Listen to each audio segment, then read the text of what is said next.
On February 3rd, 1876, one of the most important sports businesses ever got started.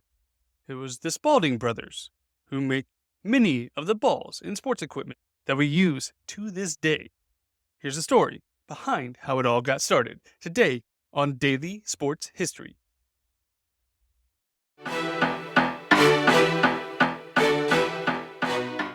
Welcome to Daily Sports History. I'm Ethan Reese, your guide to a rapid deep dive into sports history every day. One thing we often forget about when we're playing a sport is the ball. In soccer, football, tennis, baseball, golf, all these sports require a ball to be played, and two men are the driving force behind the balls that we play with. Albert and J. Walker Spalding started the Spalding Company that makes most of the balls and sporting equipment that we all know and love today. So February 3rd, 1876, the Spalding brothers used $800, roughly $2,300 today, given to them by their mother to start the A.G. Spalding and Brothers, Chicago-based sports store that offered high-end quality goods that others could not match. One thing they used with the investment from their mother, not just to open their store, but their own line of merchandise that set a new standard in the sports world, because they knew exactly what the athletes needed, and quality was the most important thing, and their background helped them understand this. Before starting the store, Albert was a professional baseball player with the Rockford Pioneers, an amateur club. Though he had offers to play with the pro team in Washington, New York, and Cleveland, he decided to go into the business world at the request of his mother. So he started working at a grocery store and an insurance company in Chicago. But these businesses went out of business shortly after beginning it. So he took this as a sign that maybe he should continue his sports journey.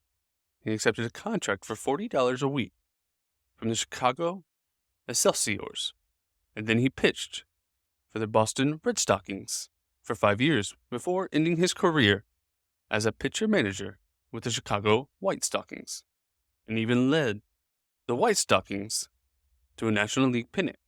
And one thing that set Spalding apart was the ingenious things he used for his equipment, including a baseball glove that helped him set himself apart on the field.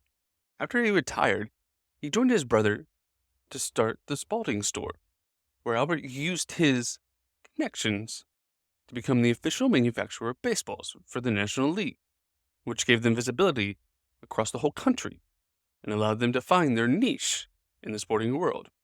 Over the next 25 years, they continued to grow and opened stores in New York and Boston and 14 other establishments, and they even began to sell some of their manufacturing products to other retailers. Even though Spalding was competing with them, they had an internal policy to guarantee their quality, and they fixed their prices so that the profit margins were always set. And they even expanded beyond baseball, having sporting equipment such as skates and other ball sports besides baseball, creating the actual balls. And they're still the manufacturer of baseballs for Major League Baseball and basketballs for the NBA. And they continue to innovate and not just stagnate, as the balls have changed over the years and have become something we see every time we watch a sport, but we may not even realize it. One of the most important things that the Spalding brothers did was provide uniformity to the sports. Previously, balls would be different sizes, different weights, not consistent, but their attention to excellence and details made sure that every ball was the same, no matter where you were playing, which allowed the sport to be played everywhere, but still be the same sport. And you could go play with someone else and not feel like you were learning something new every time you went there, which is a huge development in sports, and allowed all the sports to grow, as we could play with anybody, anywhere, anytime. Thank you for listening to today's Daily Sports History. If you enjoyed this, leave us a review wherever you are listening, or a rating. We'd love to hear from you, and how much you're enjoying daily sports history. Come back for tomorrow for more sports history.